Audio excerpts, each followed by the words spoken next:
즐거운 과학 시간 계속 이어갑시다. 오늘은 날씨의 변화에서 마지막 시간이 되겠습니다. 그래서 오늘 학습 목표는 지금까지 배운 내용들을 가지고 기상 현상이 우리 생활에 미치는 영향을 설명할 수 있다에 대해서 배워봅시다.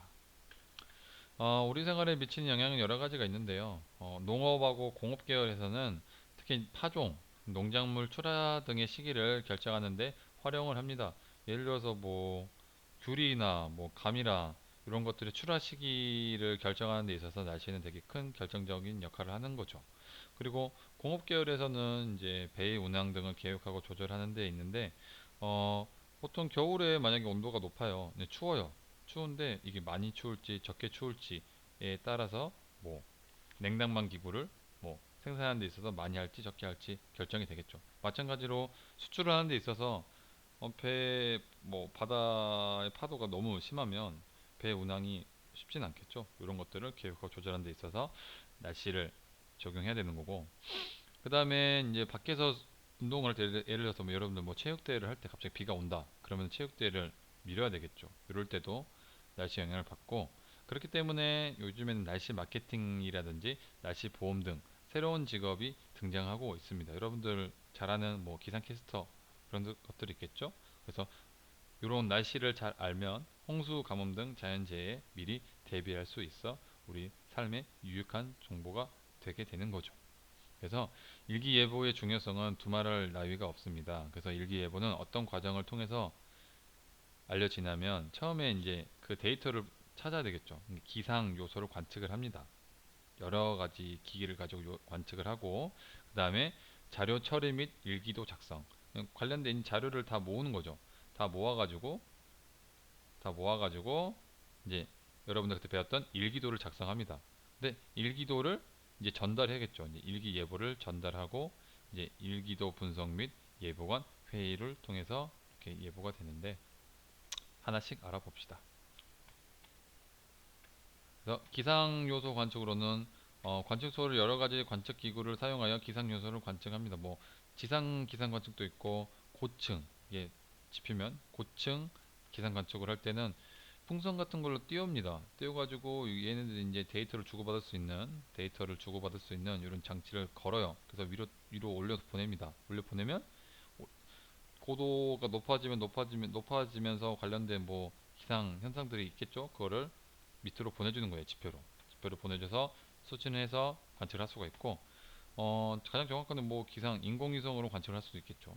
그 다음에 레이더로 관측을 할 수 있고 해양 기상 관측 이걸로도 관측이 가능합니다. 그래서 이런 요소들로 관측을 다 합니다. 그러고 난 다음에 자료 처리 및 일기도 작성. 관측소에 자료를 모아요. 모아니 일기도를 만듭니다. 일기도를 만들고 이 만든 일기도를 슈퍼컴퓨터로 처리를 해요. 슈퍼컴퓨터 기상청에는 있기 때문에 이 슈퍼컴퓨터로 미리 예측을 하는 거죠. 그래서 뭐 한 달 후나 아니면 뭐 빠르면 다음 날 요 관련된 이제 예보를 할 수 있게끔 요 슈퍼컴퓨터가 만드는 거죠.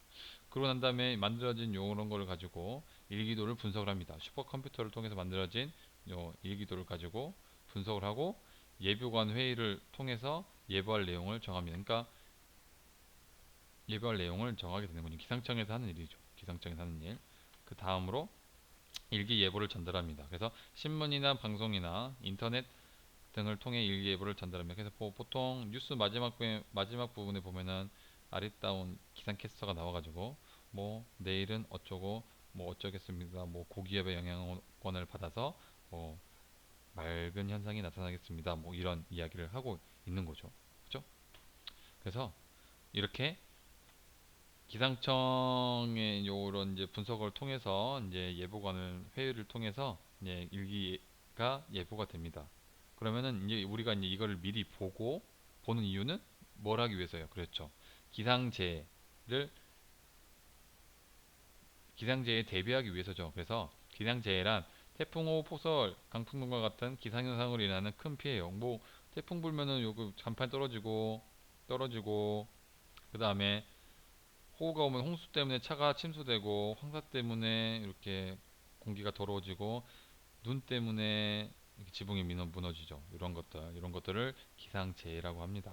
그럼 기상재해를 대비를 해야 되겠죠. 그래서 어, 대비를 하기 위해서는 기상청에서는 두 가지를 냅니다. 기상청에서 기상재해가 예상될 때 주의보와 경보를 주는 거예요. 그래서 주의보와 경보가 뜨면 어떻게 해야 됩니까?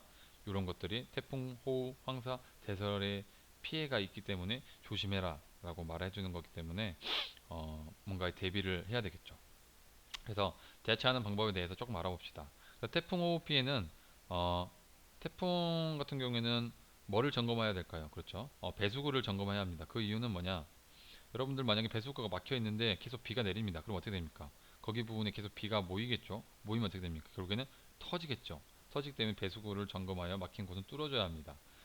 그리고 이것 때문에 그 도로에 있는 여러분들 그 지하수에 있는 그 뭐라고 이제 맨홀 뚜껑 있죠. 맨홀 뚜껑이 터져가지고 자동차가 지나가고 있을 때 맨홀 뚜껑이 빵 터져가지고 뭐 한 경우가 있었습니까? 그렇죠. 자동차에 피해를 받는 경우가 있었죠. 이런 것들이 있기 때문에 막힌 곳을 뚫어줘야 하고 강한 바람이 부는 곳에 만약에 간판이 있다면 이런 간판들이 있다면 금방 떨어지겠죠. 그렇죠? 이런 것들도 잘 고정해야 합니다. 그리고 농촌 지역에는 농작물을 보호하고 논둑의 배수로를 점검해야 되겠죠. 안 그러면은 물이 줄줄 흘러가지고 이렇게 호우 피해를 받게 됩니다. 그 다음에 이제 황사 피해. 황사 피해는 이제 외출을 자제해야 되겠죠. 그리고 이제 마스크를 써야 되겠죠. 그리고 대설 피해 같은 경우에도 마찬가지입니다. 월동 장비를 해야 되는데 이게 뭔 말이냐면 여러분들 보통 춥잖아요. 추우면은 뭐가 터집니까? 그렇죠. 수도관이나 온실작물들이 얽겠죠. 이게 수도관이 터지니까 수도관을 꽁꽁 싸맬 수 있는 뭐 천을 싸맨다든지 아니면 온실작물 등이 얼지 않도록 보온시설, 이렇게 비닐하우스에 있는 온도를 높여주던가 혹은 심해가지고 비닐하우스가 무너지는 경우도 있죠. 그런 경우 어떻게 해야 됩니까? 비닐하우스의 뭐 지지대라든지 이런 것을 좀 보수해 볼 필요가 있겠죠. 이렇게 피해 예방을 할 수 있기 때문에 일기예보를 우리는 꼭 들어야 합니다. 그래서 오늘의 포인트는 뭐가 있죠? 그렇죠. 일기예보를 잘 듣고 이에 대처를 잘 해야죠. 알겠습니까? 자, 오늘도 고생하셨습니다.